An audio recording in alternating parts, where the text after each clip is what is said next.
आजच्या व्हिडिओमध्ये आपण वर्डमध्ये मराठी टायपिंग कुठलंही सॉफ्टवेअर न वापरता कसं करायचं? तुम्ही लॅपटॉप असू दे, तुमचा कॉम्प्युटर असू दे, पीसी असू दे तुमचा, तर त्याच्यामध्ये आपण डायरेक्टली कुठलंही फॉन्ट न वापरता मराठी टायपिंग कसं करायचं? अ, कुठलीही सेटिंग न करता मराठी, इंग्रजी कुठला कीबोर्ड न बदलता. तर याच्यासाठी फक्त तुमच्याकडे इंटरनेट हवं आहे. कारण का आपण ऑनलाईन टायपिंग करणार आहोत. Google Chrome आपला ओपन करायचा. सगळ्यात बेस्ट वे Google Googleला मराठी टायपिंग असं सर्च करायचं. एंटर केलं, की सगळ्यात पहिलीच लिंक ओपन होते आपल्यासमोर. Google इनपुट साधने ऑनलाईन वापरून पहा. हा इंडियन टायपिंग सुद्धा आहे, पण Google इनपुटनी फास्ट होतं. याला क्लिक केलं. हे दोन्हीही वापरू शकता. दोन्हीही खूप छान अशा पद्धतीने कन्व्हर्ट करतात. फक्त याला इंग्रजी टायपिंग यायला पाहिजे. इंग्रजी स्पेलिंग तुम्ही जशा लिहाल तसं ते मराठी टायपिंग होतं. तर हाच फरक आहे, की डायरेक्टली आपण या पद्धतीने आपण टाइप करू शकतो. जे काही आपल्याला इथे लिहायचं आहे आपला मॅटर मराठीतला, तो इंग्रजीमध्ये स्पेलिंग टाइप करायची. हे पहा, आता मी लिहितेय भारत माझा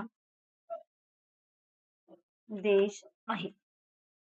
जसं इंग्रजी टायपिंग आहे सेम तेच टायपिंग आपल्याला करायचंय. स्पेलिंग व्यवस्थित इंग्रजीच्याच यायला पाहिजे. जसं आपण टाइप करू तसंच ते मराठीमध्ये तो कन्व्हर्ट करेल.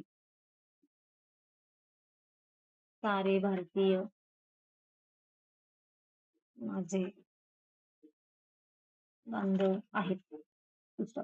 आता हे आपण वर्डमध्ये कसं घ्यायचं? तर याला कंट्रोल ए करा, कंट्रोल सी करा किंवा कंट्रोल ए जर येत नसेल तर जे काही टाइप केलेलं आहे ते सगळं माऊसने सगळं सिलेक्ट करा.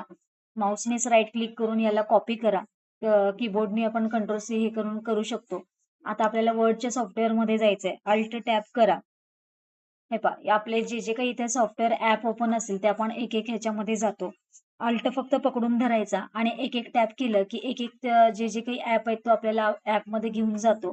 तर आपण आता वर्डमध्ये येऊयात आणि हे इथे पेस्ट करूयात. मी आता कंट्रोल व्ही ने पेस्ट करते किंवा ज्यांना कंट्रोल व्ही नसेल जमत तर इथे पेस्टचं ऑप्शन आहे. याला पेस्ट आणि क्लिक करा.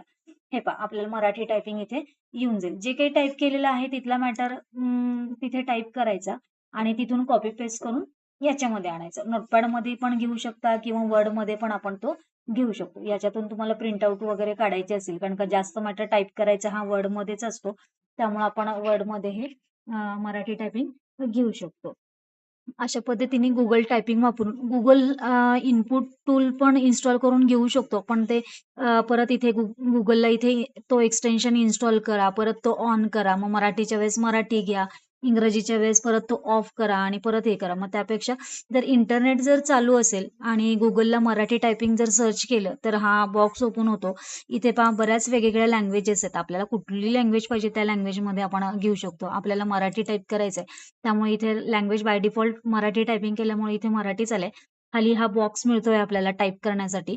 जे काही आपलं टायपिंग असेल ते इथे करायचं इंग्रजीमध्ये आणि तो एक शब्द टाइप केला की स्पेस द्यायचा, ते कन्व्हर्ट होतं. मग पूर्ण टायपिंग केल्यानंतर हा डाटा टाइप केलेला सिलेक्ट करायचा. कंट्रोल ए करा किंवा माऊसनी करा. इथे कॉपी करून आपला जो वर्डचा सॉफ्टवेअर आहे ॲप्लिकेशनमध्ये येऊन तिथे पेस्ट करायचा. आपला जो मॅटर आहे तो. तर अशा पद्धतीने आपण मराठी टायपिंग करू शकतो. मग नंतर फॉर्मॅटिंग तुम्हाला जे काही करायचंय ते तुम्ही करून घेऊ शकता.